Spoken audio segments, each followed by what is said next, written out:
I think most people are here in person and signing on virtually, so we'll go ahead and get started. I just wanted to welcome everybody here in attendance and virtually. My name is Katie Shane. I am the Director of Membership and Communications here at the Terre Haute Chamber of Commerce. And we're really pleased to be able to do this very first Inclusivity panel discussion. It's presented by Leadership Connect of West Central Indiana, the Terre Haute Chamber of Commerce, and the Business Engagement Center at Indiana State University. So before we get started, I do want to acknowledge a couple of people that are here. You may not see them, but we do have a very small group of people here. Everyone has masks on, except for myself, so I'm just then.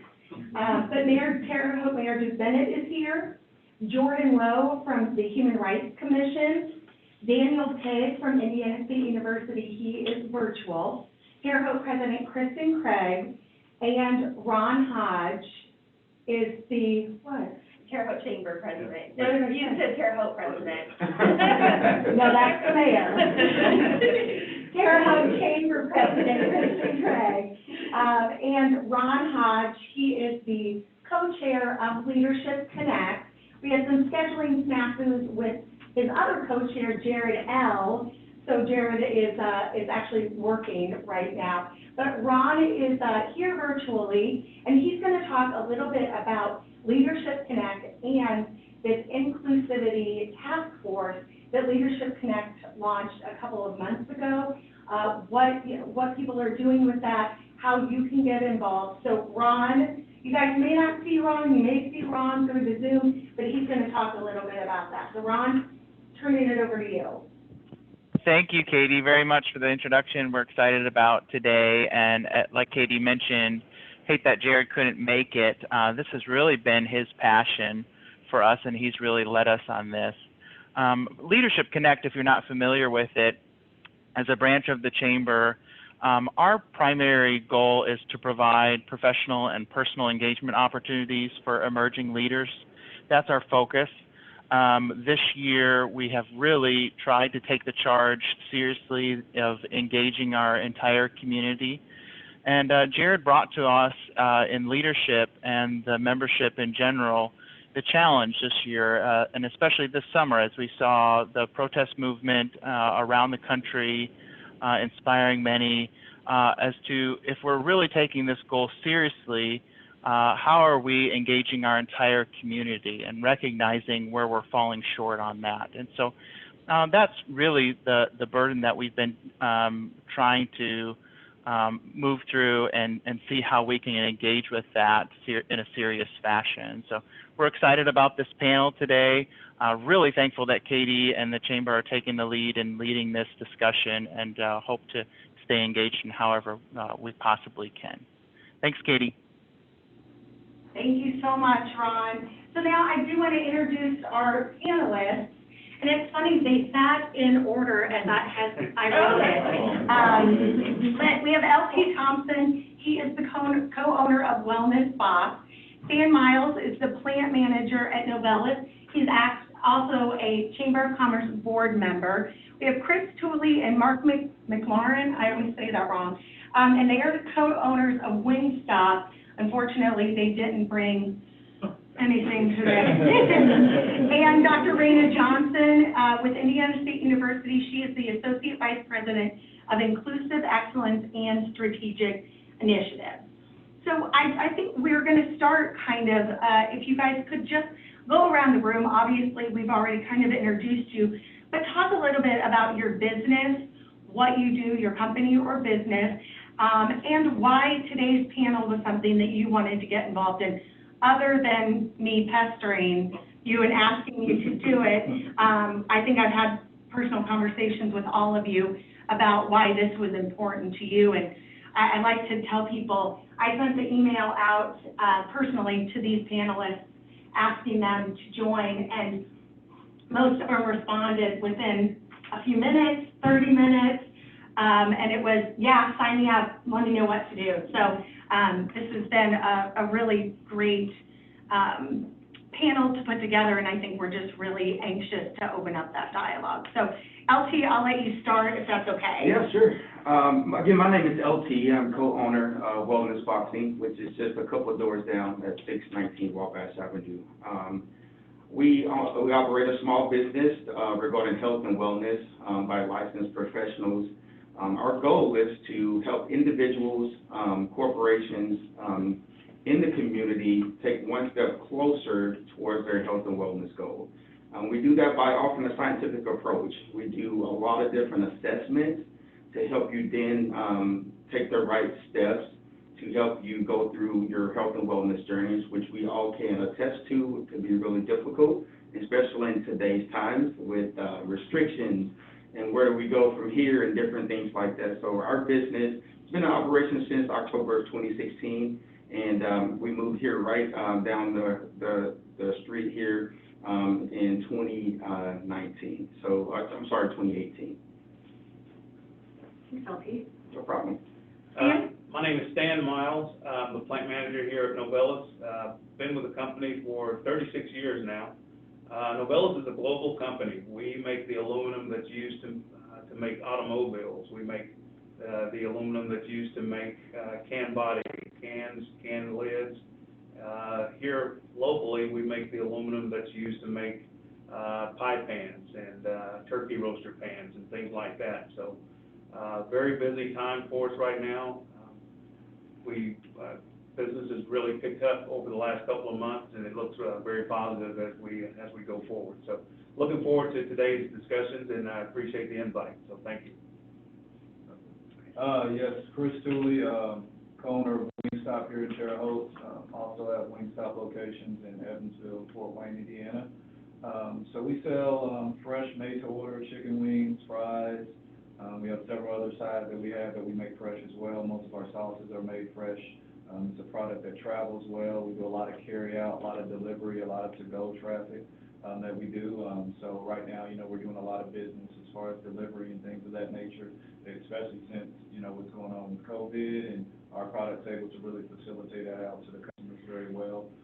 We've been doing this since 2016, I believe, when we first opened here in Terre Haute, Indiana, and we've just continued to grow from there. And we just kind of really put a strong emphasis on the customer and going above and beyond for the customer. That's something that we really, preach a lot to our staff and to our crew members and our team members.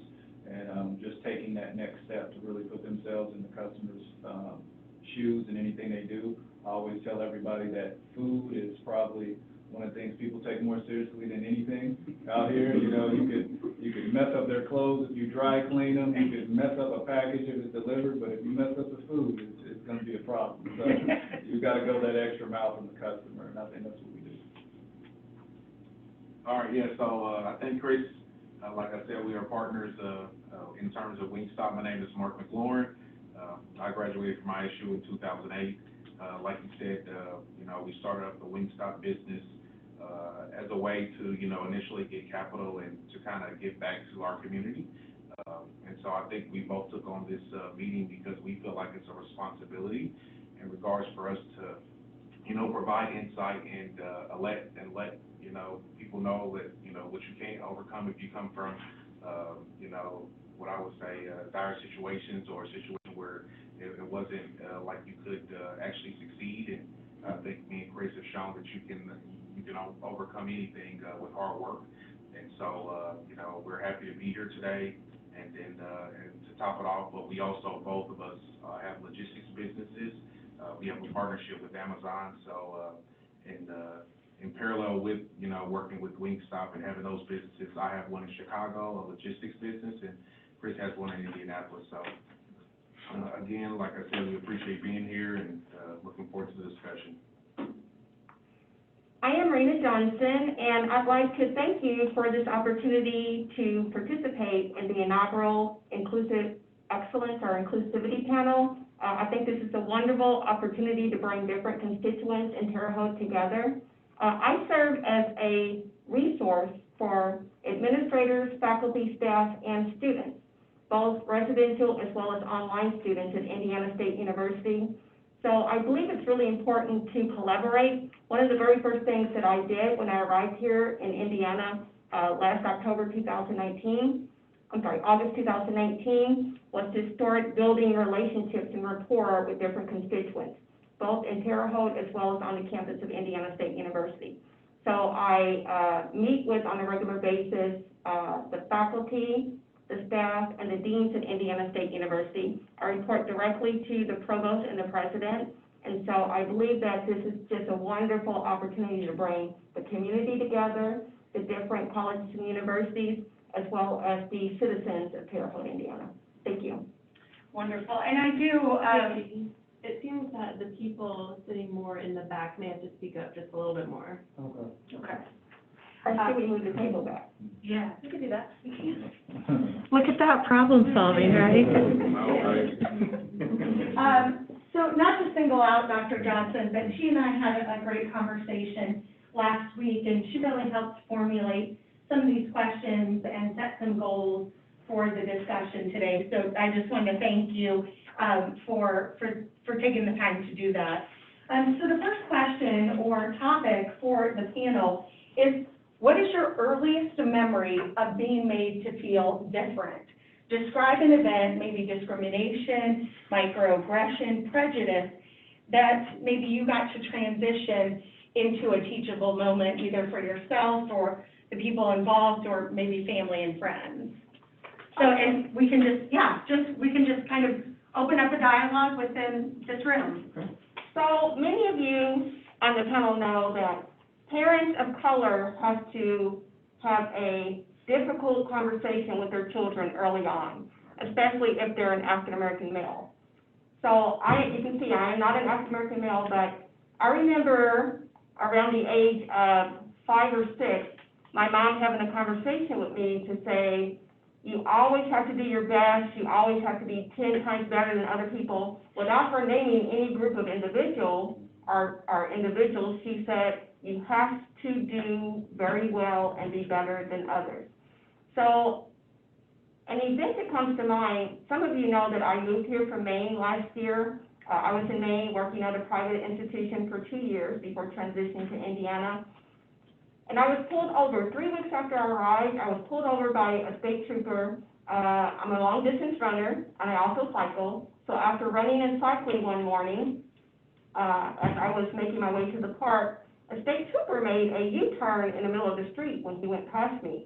And I said to myself, he's going to stop me. I don't know why, but he's going to stop me. And he did. And then a couple months later, as I was making my way back from Boston from a meeting, at night, another state trooper stopped me. And I did not receive a ticket. And I'm just assuming that when you have individuals of color in communities where there's not a lot of other people of color, that there's a curiosity that arises. And sometimes there's a fear and an uncomfortableness. And I very intensely, strategically place myself in certain communities or situations so that I can help to alleviate some of that fear. And I very intentionally decided to move to Maine because some of you might know that Maine, New Hampshire, and Vermont are 3 of the whitest states in the United States. In Maine, where I lived, it was about 1.9% people of color.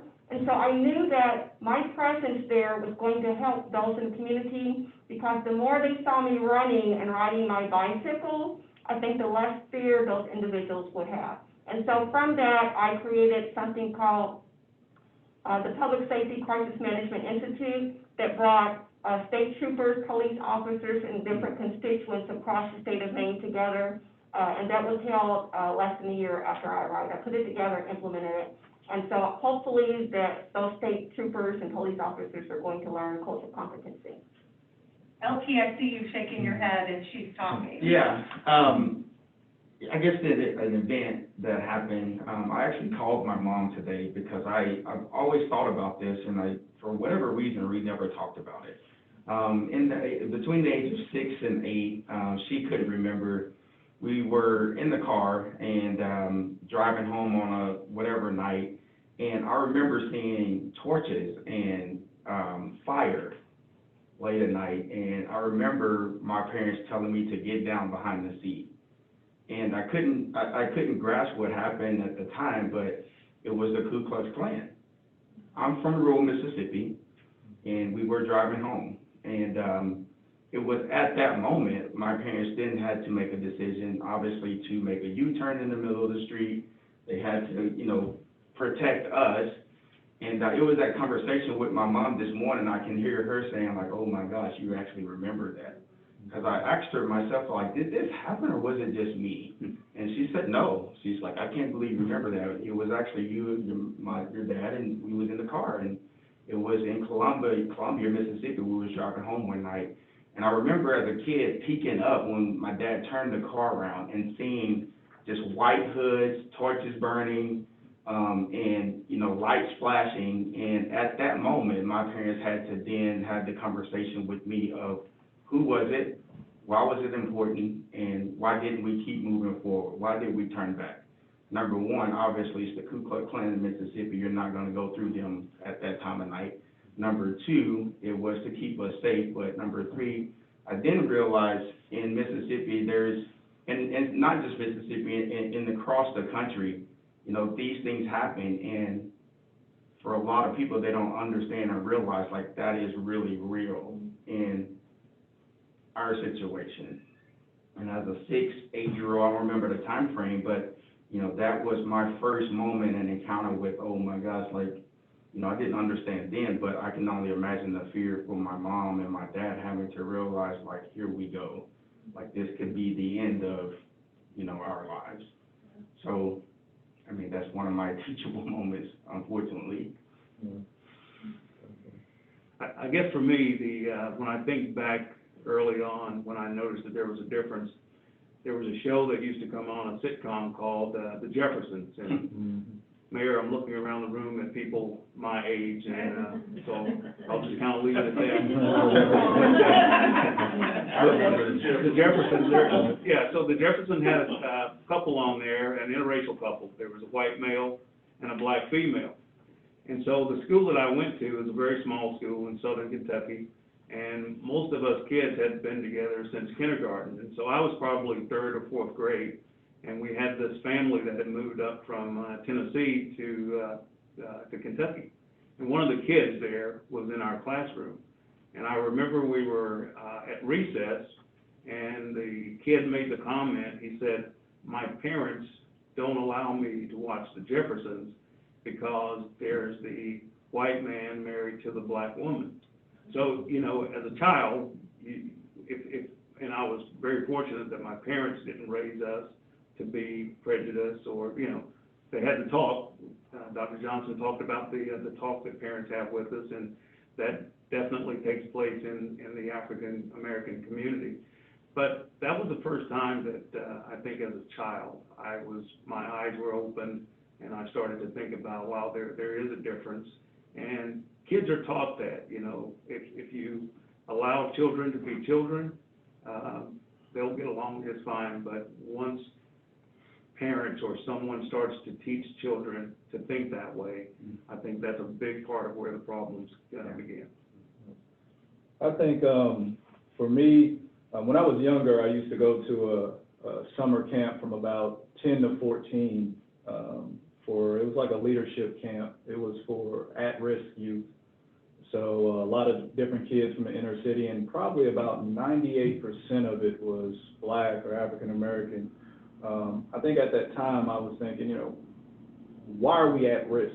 You know, what are we at risk about? You're so young, and you're already, from the time you're 10 years old, you're already at risk for something. You know, instead of, I'm like, you know, it's all of us, and it's the same people that are already at risk for something there. So that was already something that I knew was different, because we were already at risk before I even knew anything else in life. And then as I transitioned into middle school, I had a moment where I had a kid, I think he was Sudanese, I think he was from the Sudan, and I was talking to him after Spanish class in about 7th grade.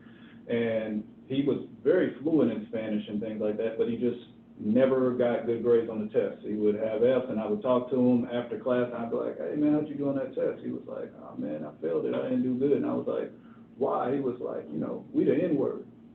You know, we don't get good grades. That's why I didn't do it. You know, we don't get good grades. Why should we do it? And I just remember thinking, that just threw me, you know what I mean? That just threw me, like, that's the perception, like, we shouldn't get good grades because of this. So we just shouldn't do it, and that's just kind of something I've taken with me throughout my life, that I want to exceed any type of external expectation that might be like that. You know, I want to go above and beyond it. I want to do everything I can to go above that, and that just kind of, it stays with me to this day, because it was just such a shocking thing, that's, like, he could do it, but he didn't do it because of that perception. So that's one of the big moments for me. Yeah, one of the moments for me is, you know, it was around about 6th, 7th grade. You know, my father was very strong on some education in regards to learning and, you know, the study of words and etymology. And, you know, I study words, I read dictionaries and things like that. You know, I was around a diverse group of people, and, you know, I was well-spoken at that age. And they was like, oh, well, Mark, man, you actually speak well for being black, right? And so that was a game changer for me, because to me, it kind of heightened my senses, because the expectation of being black, right? Like it's always low.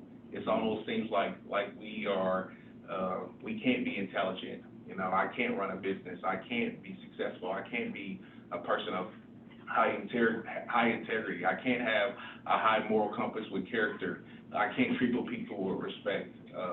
And so that really sat with me, and that was a big moment for me in terms of, you know, kind of shaped how I am today. I was trying to tell Dr. Johnson, during our phone call last week, you had talked about white versus black. If a white person, say, had not graduated and I'm paraphrasing, maybe not graduated high school, and there was a black person, higher education, great job, career, you had equated those to the fact that people may still see that white person. Oh, yes, we talked about so much. We did. So, yeah, I wanna touch upon something that each one of them said in their own way. So what most of them were describing is something called microaggressions, and there's a new book, a couple of new books out as of 2018 by Ibram Kendi, Kendi, and instead of using the word microaggressions, he uses the terminology racial abuse. He calls it what it is. And so microaggressions are those constant, daily injustices that are typically directed towards people of color. Just because someone, maybe a male, speaks very eloquently, it's an insult to tell them that they're articulate. They all know that they're articulate. You don't have to remind, not you, but people don't have to remind them that they're articulate. And most of my colleagues on the panel also indicated that not just were they exposed to microaggressions, but they had some challenges in their life. Now, I don't know what it's like to be an African-American male. I'm an African-American female, but I do have an uncle, and I have brothers and nephews. I know that it is very challenging, and even as an African-American female, it is also challenging. I know that I'm going off script. But when I grew up in a housing project in a single-parent home in the west end of Louisville, Kentucky. My mom finished the 10th grade, but you will recall I said early on, she taught me the importance of education. She taught me to read and write when I was about 3 or 4 years old. I don't remember, 3 or 4. And sometimes we stereotype individuals, African-American men or women, people of color, because they're different and because sometimes we're a little bit uncomfortable and we're fearful about things that we don't know anything about. I am convinced that there are children in our community and young adults of color in our community that are gifted, that are articulate and extremely intelligent. However, until we learn to appreciate the differences, we're never going to make accommodations to have them to explore their gifts. My colleague mentioned that one of his classmates, Sudanese, a long time ago, he just basically gave up. He didn't try to do his work because he was stereotyped. We have to be very careful about how we stereotype individuals, because those same individuals, you remember Barack Obama was raised by 2 white grandparents. His mother was white. He came from a single-parent home. He became president of the United States of America, and that's just one example. That's the example that we know of because he rose to the level of president. Think about all the other kids that have been stereotyped in their lifetime, but they just did not have the resources or the individuals that were there to serve as mentors in their life.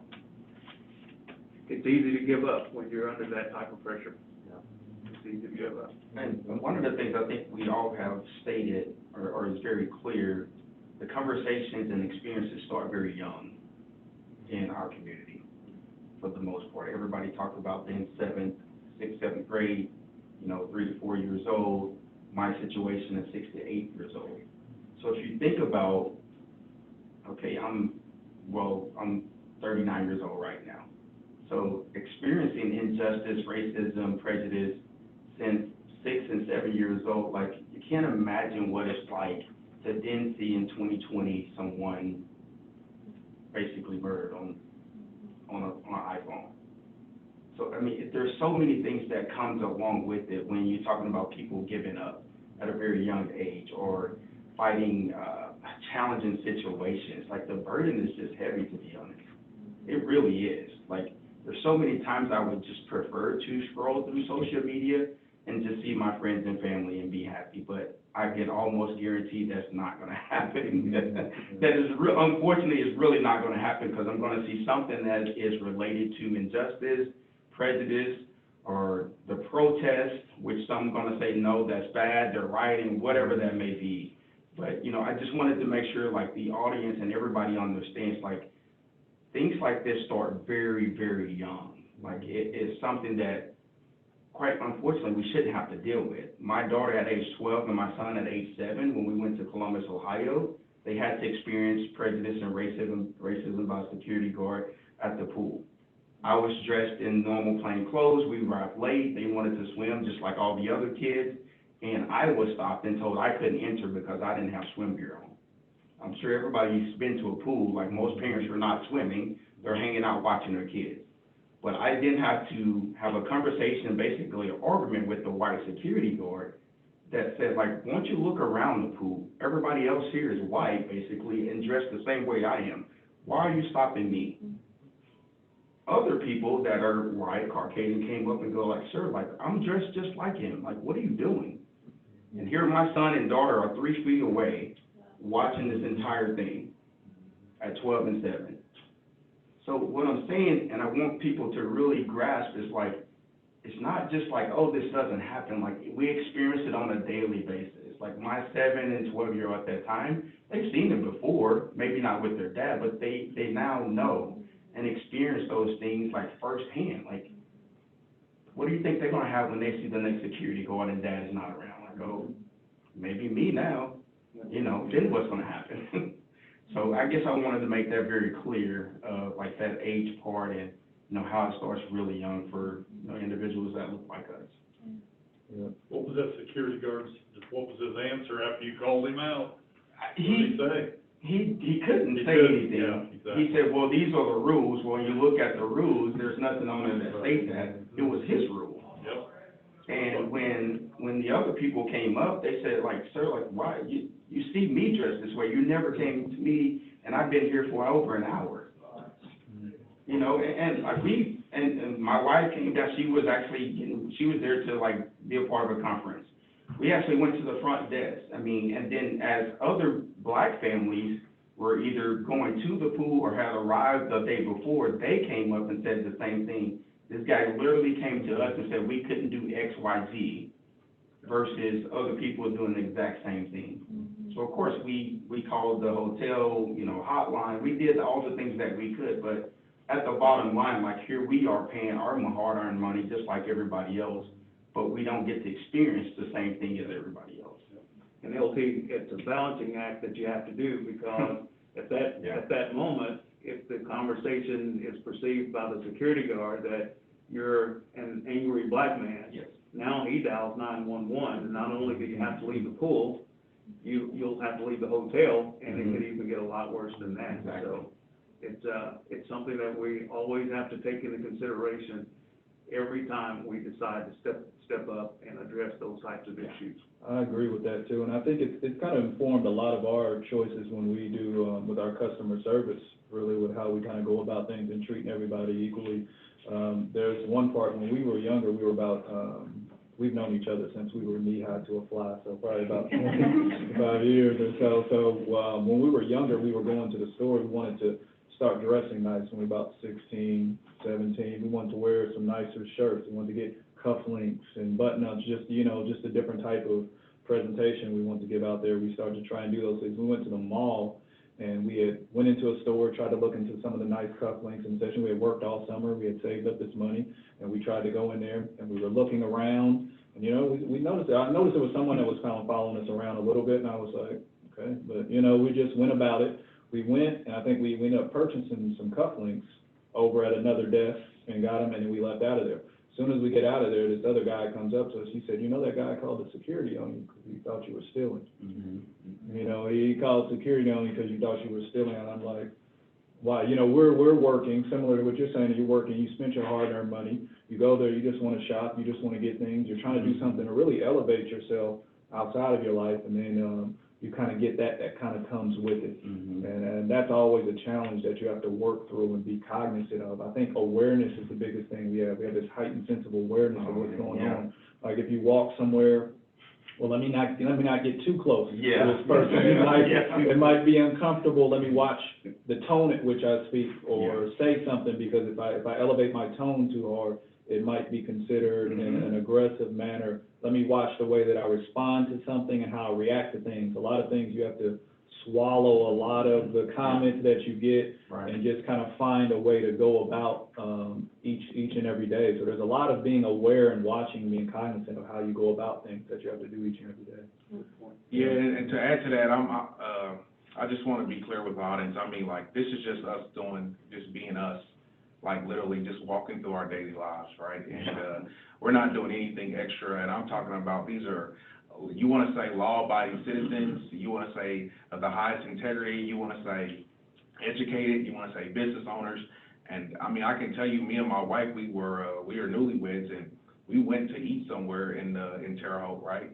And we sat, and it was 15 minutes, and then it was 35 minutes, and they just kept letting people go over and over. I'm like, okay, here we are an hour. I'm like, okay, are we gonna get seated, right? Eventually, I mean, they didn't even seat us. And we walked out. And for me, for Wingstop, we definitely don't teach that, right? Like, that's a teachable moment that I teach to my team, right? Like the service piece, like you serve everyone, right? It's a privilege to be in service, not a right. Right? Like, it's not a right. It's if you're going to serve people, then you need to understand your responsibility in doing so, right? Like, a doctor, they got to serve, right? You don't get to choose who you want to serve. Like, it's a privilege to serve your community, right? And so that's very, very important for us. One of the things that I hear you saying, I'm going to kind of go off script. LT, I know you have young children. Mark, I know you have young children. You talk about these instances in your lives that have happened young. And, I know that people watching and people in this room have children. What's the dialogue, and anybody can speak on it, but what's the dialogue that you have with your children? And I, Stan, you had kind of mentioned these things are taught. So what's your advice, or what's the dialogue that you have with your own children? And how can we all use that and open up that dialogue with our own families? Yeah, so, I mean, my son now is 9. I think at that 7-year mark when that situation happened, it was a teachable moment with my son and daughter.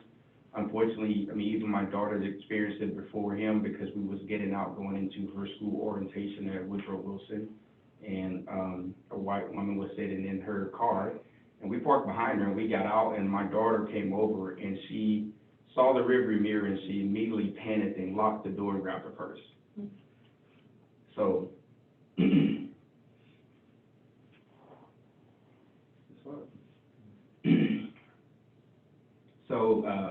with young children, let's think about it. Our kids have phones and different things now, like, so they're much more aware even now that things are happening because of YouTube videos or whatever things may be. So it's important that I have that conversation with my son to say, here's what's happening. We don't teach you to look at people different. Like, to say that you don't see a white person, black person, or Chinese person, or whatever their race may be is unacceptable. You need to see them for who they are, but respect them for their person, their human, for who they really are. Like, don't say like, oh, I don't see color. That's not true. Yes, you do. You see me as a black man. You have to choose to want to engage with me and acknowledge me and respect me. So I have to teach my son, like, okay, if and when you talk to a security guard, here's how you have to handle yourself. If not, 911 may be called. Yeah. And here you are, 9 years old, in handcuffs. So we have to teach our kids to have the right tone. Don't get, loud, or you control your anger, which is so hard in all these situations. So, the best thing that we can do is, like, just teach them each and every day, like, treat people as you want to be treated. And as you go through life, there's going to be circumstances, unfortunately, people are not going to like you because of your skin color. And we can't control what they do, but the only thing that we can do is control what we do. Yeah, I mean, to add to that, on the flip side, I feel like, the conversations I have to have with my kids, I have to encourage them and so they can have a belief in themselves, right? I just feel like a lot of times when I was growing up, I don't feel like that belief was necessarily there, maybe around family and things like that, but it wasn't instilled into me every single day, like, you are great at what you do. You can do whatever you put your mind to, right? And so I'm a firm believer in that motivation and encouraging my children to, because I have to, when I'm speaking to them, I have to let them know, like, you are going to have to try harder. Like, that's not a question. Like, honestly, like, I feel like me and Chris, we do 10 times the above just to get into the meeting, or just so they can understand it, right? Yeah. And they're shocked. You'll be shocked to say, oh man, y'all got 5, 6 businesses, like, and we put in the work to do it. But I don't think, I think, you gotta instill that at a young age, because your mindset brings about a lot of what you accomplish in life, honestly, right? So I think a primary focus for me is how can I shape the mindset of my child to be strong and weather, the bad instincts, the things that come their way. Like, I have to let them know, like, hey, everybody's not going to agree with you. You're going to have people are going to say some things that it's going to be shocking, but you have to have a strong mindset to overcome that. I do not have children, but I'm really close to my nieces and nephews and watched them a lot when they were growing up. When parents or relatives have that conversation with children at a very young age, you can watch the innocence drain from their little minds. And it's really sad. My colleague became emotional because as parents or as relatives, we want to wait to have certain conversations with children or with relatives, especially the African American children. But sometimes conversations cannot wait. And you still want to have this hope and encouragement and support that you give to children or to relatives, but you have to carefully balance and weigh that with the very intentional conversation that's needed to sometimes just simply keep a child alive. Reality. Yeah. So we have about 15 minutes, and I want to be cognizant of everyone's time. The next question is, what can each of us do to begin to address social injustice? And how can the dialogue that we have today, how can we continue that in maybe our places of employment, in our communities, and even in our homes? I think one one of the big things to me is, we can't be afraid to disagree but commit. Like, a lot of times we're all not gonna agree on the best approach to something or how to go about things. And I think a lot of times we get hung up on everybody trying to agree on every single detail on how to go about it. Now, we can still disagree on the way to go about it, but we can commit to making sure that we work towards a better future. And we can commit towards working towards equality and social justice for everyone. We can commit towards that even if we disagree on some of the little details about it. You know, we can still make that commitment to one another that we want to make sure to improve it and make things be better, and also show that we can be courageous, right? So, you know, that's just how you stand up in an act of fear. You know, everybody might be afraid to have a conversation, or they might be afraid of the reality that they're dealing with because so much is going on. But we have to really be courageous, especially when it comes to social injustice, to be able to stand up for that, to be able to have those conversations that might be hard and might be difficult. And like I said, just to, we maybe disagree on and not have the same ideas, but we've got to commit to making things better as a whole. Yeah. For me, I think the number one thing is self-awareness. I think, first of all, like, what kind of person are you, right?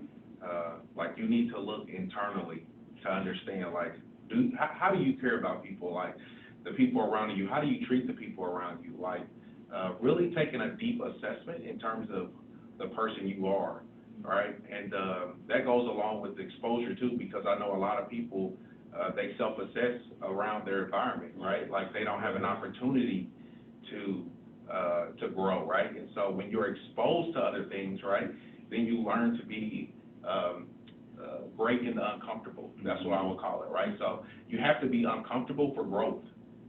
So you need to put yourself in situations where you are uncomfortable, because you will grow from that. Mm-hmm. So it's really, really big for me that, you know, people take that the idea of being self-aware, understanding who they are, exposing themselves in different environments, and then allow themselves to grow from that, right? And that's the point I take away from that. I learned from a very early age that I had to learn how to interact with white people. I mean, as a kid, there's only 2 or 3 African-American black males in my class, so I have to learn how to get along and learn about the white culture. What I've learned, especially after moving here to Indiana, where here in Big Oak County, the black population is probably 6, 7, 8%, somewhere in that. I've learned that there's a lot of white people that's never had to learn about me. They've never had to learn about my culture. Just a real quick story. I know we're short on time. One day after work, I stopped at Zonka's and I'm having a beer, and I struck up a conversation with the white couple that's there, and the conversation's going well. I guess after a couple of beers, the white gentleman, and they were a nice couple, he made the comment, it's been good talking to you. You know, if you had been here, you had long dreadlocks and your pants sagging, he said, to me, that's just nothing but trouble. And so I challenged him, a teachable moment, right? I said, I don't think it's fair that you judge someone based on how they wear their pants or how they wear their hair. And so I asked him, I said, do you have any black friends? He said, yeah. I said, what's their name? And he gave me a first name, but he did not give me the last name. And I said, get to know his last name. I said, have you ever had anyone black over to your house? Mm-hmm. And he said, no, I haven't. And I appreciate his honesty, because he didn't have to be honest with me. Mm-hmm. And I said, so have you ever been to visit anyone black? Have you been to their home? And he said, no, he has not. So I started thinking about all of the opportunities that this couple has to, before they leave this earth, to get to know someone that doesn't look just like them. So I think that's a big opportunity that we're missing out on. We can't just go through this life and only surround ourselves with people that look just like us. We've got to get to know other people. I agree. The same thing he said was, you know, you got to take a hard look at yourself. And when I thought about this question, you know, when you take a look in the mirror, and in today's environment and where we are as a society and culture, with all the horrific, tragic events that happen, if you take a hard look at yourself in the mirror and you're still silent, chances are you are part of the problem. I know it's tough to speak out. As small business owners and black men in the community, trust me, it's hard to speak out. Because I know the minute I do, XYZ person will have a problem with not only me, but my business. But if you, as a person that looks different than me, speaks out, I can't tell you how great that makes me feel. Even when I don't know you, even if I scroll through Facebook and I see someone that I don't know on maybe Facebook friends said, man, this is just wrong. Like, why are we still like this in 2020? I can't tell you, like, how that makes me feel. Like, it makes me feel different. Like, I'm like, thank you. Please, more people speak out. So I challenge, like you said, like, when you take a hard look at yourself and your family, if your family's not inclusive, if your family's not diverse, if someone can scroll through your Facebook for the past 2 years and there's not one picture of a person that looks like us, chances are you're not that diverse in your life. I'm sorry. Like, just be honest and real with yourself. Now, that can be life circumstances. Maybe don't put yourself on Facebook or social media like that. But what I'm saying is, like, you got to get to know other people and other cultures, or how is this ever going to change? And if your kids are only around people that look like us at school, I'm sorry, they're not going to really understand what we come from or what we do. My family's diverse. I'm married to a white woman. My kids are obviously mixed. So things are different in my house. But that doesn't change. Like, we have to still look at ourselves. So should you. There's nothing in this society right now that's going to change from if it doesn't start with people that doesn't look like us. I'm going to just say it. We can do as many marches, have as many talks as we want, but when this ends, and if we don't figure out a way to say, like, what's next, literally what's next, more virtual meetings like this, in-person meetings, us publicly denouncing racism, injustice, and things like that from a Terre Haute community, from Indiana as a state. I don't know about you guys, but I don't think I've seen anything like that from a state level and things like that. You know what I mean? Like, us saying, like, here's what we're going to do. And the one thing that we're going to do, we have to look at, like, as business owners and in the community, like, if I'm in a business or in a position of HR, like, am I ever being audited or assessed of, like, how many people have I actually hired? And what do they look like? Well, and LT, and I don't want to interrupt, but that is the next question, is what do we believe, and you're kind of leading into it, what do we believe are the next steps as individuals, as a community, and especially as the Business Engagement Center, the Chamber of Commerce, and Leadership Connect? This is the first of these discussions. Yeah. We would like to have more, but I want your opinions. What are the next steps that we all need to take? So the Terre Haute community has to be proactive. We can't wait for something to happen and then go back and put some plans in place and have like a little panel discussion like this. This, I believe, is the first of many steps that we can take as a community to engage and empower our community, white citizens, African American, Hispanic, Latino. This community is an incubator.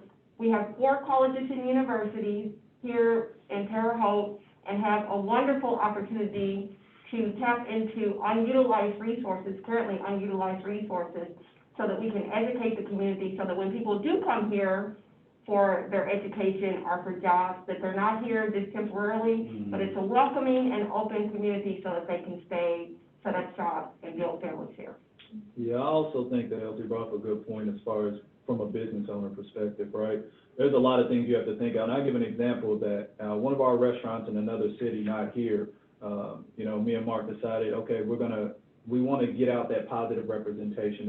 There were no minority owners of any businesses out there, so we got on the cover of one of the magazines there they sent out locally to everywhere in the community. Now, at this time, the restaurant's hot, we're making sales left and right, we're doing great, service is up.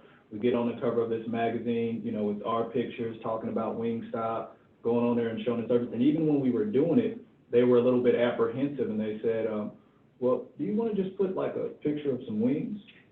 So, Barbara, are you sure, just want to go do that? We're like, no, we want to put a picture of ourselves. This may be some encouragement for some other minorities out there that don't never had anybody else that they knew owned a business or any minorities they knew.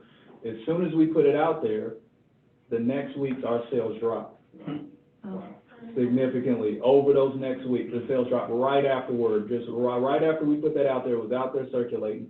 Same level of service, same everything, we were hitting all the metrics with Wingstop, the sales dropped.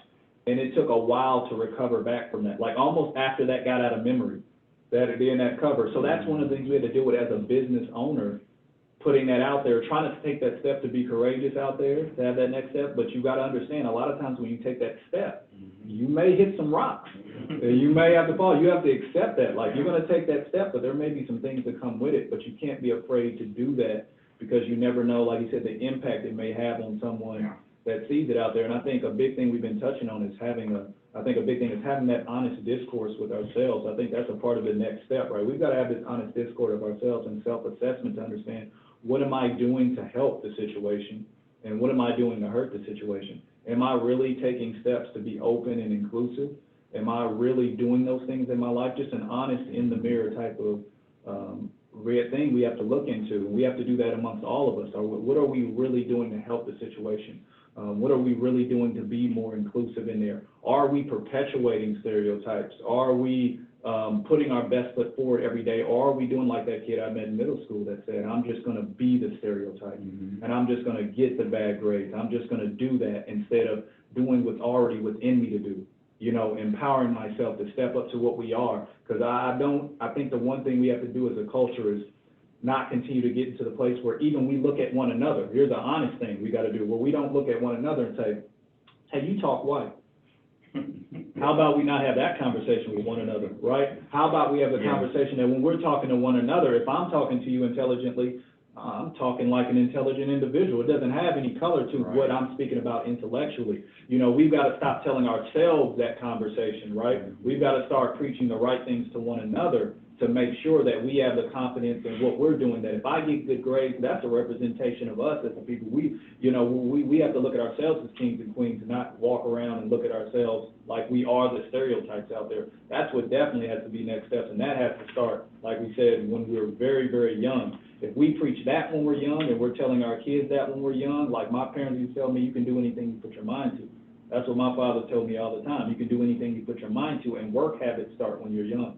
You know, building strong work habits. So if we're telling ourselves those things, it's not to mean that when they go out there in the world, they won't face those different type of oppression and things that come at with you. But it's just like this scripture that popped up on my phone today, where it said, if you rear a child up in the ways of the Lord and things that when they get out there in the world, they won't depart from it, right? So if you bring those good things into your child when they're young, and you teach them to be strong and be confident, and that Black is beautiful, and that all people are beautiful, and we're as a people, we are strong and we are intelligent as a race of people, and we should be open to one another, then I think when they get older, even when they face the world, they will not depart from the ways that you have taught them. And they will stick to those things, and they will hold true to them when they get older. That's a lot of things that I think. Any other comments or anything that you guys would like to add before we wrap things up? I just think he touched on made a lot of good points, and the teasing part of it is really something that we go through in our community. I remember my middle daughter, she came home one day in tears, and what's wrong? What's going on? And she said, the kids are picking at me because I'm making good grades. And so think about having to have that conversation with your child that's doing what you want your child to do in school, but getting teased about that. So there is work that we need to do at home, no doubt. There's work that we as parents have to do at home. But there's also a lot of work that needs to be done in the community. And I think Dr. Johnson said it very well. Cities, businesses, we have to be proactive. Let's not wait for the next Black male to be murdered and captured on an iPhone. What do we need to do to be proactive so that we're putting things in place so that these things don't continue to happen as we move forward? I think we've really taken the first of many steps today, and I really applaud you and thank you for being honest and open and having difficult conversations. So I just want to say thank you guys. know, Ron mentioned it at the start of this panel, there is an inclusivity task force through Leadership Connect. We plan on having more of these panel discussions, and I've talked to other people, that say, hey, I've got some other people that would love to be on a panel. So continue looking for that. If you're interested in being a part of the Inclusivity Task Force, you can reach out to Ron Hodge or Jared L. A copy of this discussion today and some more continuing education, some things from Dr. Johnson and some other things from the Chamber will be on our website later today. But if you have watched today and have other questions, feel free to reach out, and we'll have contact information from our panelists as well. So thanks to everybody for their time and effort, and again, thank you guys so much for everything. We really appreciate it. Thank you. Thank you. Thank you. Thank you all. This was Yeah, very well done. fantastic. Very I don't know good. what my expectations